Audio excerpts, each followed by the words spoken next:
Good morning everyone. I hope आप लोग अपने सारे काम समय से कर रहे होंगे, क्योंकि जो कहावत है समय पर बोना और घर जाके सोना या सक्रिय रहना, ये बहुत ही इंपॉर्टेंट रोल प्ले करते हैं आपके गार्डन को मेंटेन करने में। अगर आप टेरेस गार्डनिंग कर रहे हैं, बालकनी गार्डनिंग कर रहे हैं या अपने जो ज़मीन पर है उसको मेंटेन कर रहे हैं, तो मैं अपने रेगुलर काम कर रही हूँ और जो भी कर रही हूँ वो रेगुलर आप लोगों के साथ शेयरिंग करती आ रही हूँ। तो एक चीज़ आज अगेन इम्पॉर्टेंट है, अगर आप लोग उसे पूरा सुन लेंगे तो मुझे लगता है आपके गार्डन को मेंटेन करने में काफ़ी हद तक आपको मदद करेगी। देखिए, मैं टेरेस पर गार्डनिंग कर रही हूँ पिछले 5 साल से। 2020 से मैंने स्टार्ट किया था और उसके बाद से रेगुलर आप लोगों के साथ शेयरिंग चल रही है कि कैसे मैनेज किया, कैसे मेंटेन किया, कैसे विदाउट नेट मैं गार्डनिंग करती हूँ। मेरे टेरेस पर नेट या कोई भी शेड लगाने की वो नहीं है जगह, तो मैं खुले आसमान के नीचे ही अपने पौधों को सर्वाइव कराती हूँ तेज़ गर्मी में। और इस बार का टेम्परेचर आपको पता है लास्ट टाइम कितना तेज़ गया था, हमारे यहाँ का 52 डिग्री तक पहुँच गया था, लेकिन तब भी पौधे बहुत अच्छे से रहे थे। अब मैं आपको एक टिप दे रही हूँ। देखिए, अब जो भी आप आने वाले सीज़न में पौधे लगाने वाले हैं, एक तो देखिए पॉट फिलिंग अगर आप मेरे तरीके से कर लेंगे तो मुझे लगता है बहुत ही बढ़िया रहेगा। अब कई लोगों की क्वेरी आ रही है कि मैम हमारे पहले से पौधे लगे हुए हैं, हमारे पास मिट्टी इतनी नहीं है या स्पेस नहीं है कि हम दोबारा से पॉट फिलिंग कर सकें, तो आप क्या करेंगे? 10 तारीख के बाद जब आप रूट फिलिंग का काम करेंगे, बहुत सारी मात्रा में ग्रीन और ब्राउन यानी पत्तियां, और जो ग्रीन आपकी पत्तियां निकल रही हैं प्रूनिंग करने पर, उन सबको मिक्स करके आप साइड की जो रिम होती है उसमें अच्छे से भर देंगे। और साथ ही साथ जो कोकोनट ग्रीन वाला है या ब्राउन वाला जो भी मिलता है, उस हस्क को लेकर भी साइड में दबा देंगे, जिससे कि पानी मेंटेन रहे। देखिए, तेज़ जब गर्मी में हम गार्डनिंग करते हैं तो हमें सबसे ज़्यादा जो ज़रूरत पड़ती है पानी की, क्योंकि पानी इवोपरेट हो जाता है बार बार ना। तो अगर मल्चिंग रहेगी प्रॉपर तरीके से, पॉट के पास वो चीज़ें होंगी जिनमें वो पानी को स्टोर करके रख सकता है, तो मुझे लगता है आपका गार्डन विदाउट नेट भी बहुत अच्छे से चलेगा और तेज़ गर्मी को भी बहुत अच्छे से सह पाएगा और ग्रोथ प्रॉपर होती रहेगी। और टाइम है तो देखिए पॉट फिल कर लीजिए। मार्च के फर्स्ट वीक में भी अगर आप रिपोर्टिंग कर लेते हैं तो चल जाएगा, क्योंकि अभी अपने पास टाइम है 1 महीने का।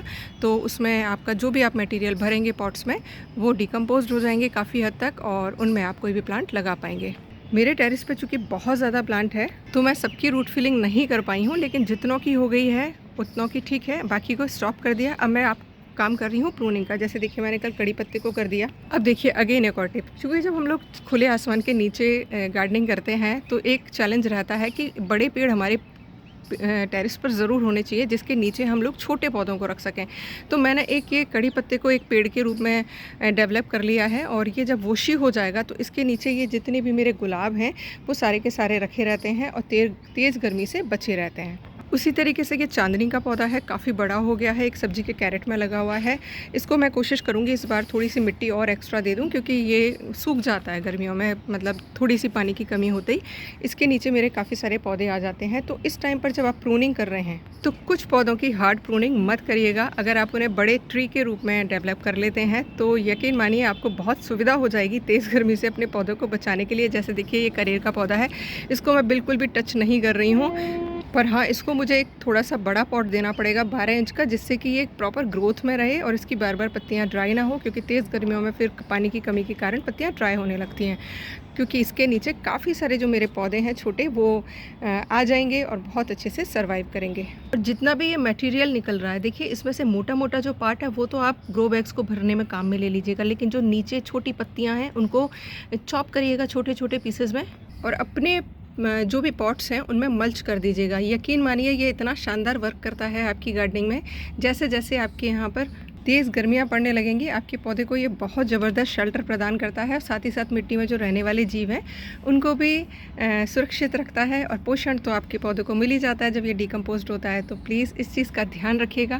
और अभी पूरा टेरेस फैला हुआ पड़ा है, बट हाँ, समय से कोशिश करूँगी सारा काम कंप्लीट हो जाए, जिससे कि गर्मियों में या बसंत का भी आनंद हम अपने गार्डन में बैठ कर ले सकें। एक और क्वेरी है कि मैम जो ग्रो बैग्स हम भर कर रख रहे हैं, क्या उनमें बार बार पानी डालना है? नहीं जी, जब तक उनमें मॉइस्चर मेंटेन है पानी डालने की ज़रूरत नहीं है। बस उसको ड्राई नहीं होने देना है, हल्का हल्का स्प्रिंकल करते रहिएगा। उसमें आप देखिए ले सकते हैं डिकम्पोज़र, वो नहीं है तो बायो एंजाइम, वो भी नहीं है तो खट्टी छाछ, वो भी नहीं है तो गुड़ का पानी, और कहीं पे पीपल या बरगद के पेड़ के नीचे की मिट्टी, जो कि जहाँ पर झाड़ू ना लगती हो, वहाँ से आप थोड़ी सी मिट्टी ले आइए। उसको भी अगर हम स्प्रिंकल करते हैं तो वो भी बहुत अच्छा वर्क करता है, क्योंकि उसके अंदर बहुत सारे माइक्रोब्स होते हैं, जीवित माइक्रोब, जो कि आपकी मिट्टी में डिकम्पोजिशन के प्रोसेस को फास्ट कर देते हैं, और आपका जो पॉट है फटाफट से रेडी हो जाता है दूसरा प्लांट लगाने के लिए। तो आई होप मेरी टिप जो है आप लोगों के साथ शेयर कर रही हूँ, काम कर रही होंगी, काम कर रही हैं तो अप्लाई कर लीजिएगा, और वीडियोस पसंद आते हैं तो प्लीज़ शेयरिंग ज़रूर करा करिए। Thank you for watching, channel पर बने रहिएगा। मिलती हूँ कुछ नेक्स्ट टॉपिक के साथ में। थैंक यू फॉर वॉचिंग, और जो भी काम करूँगी शेयर करती रहूँगी। Thank you.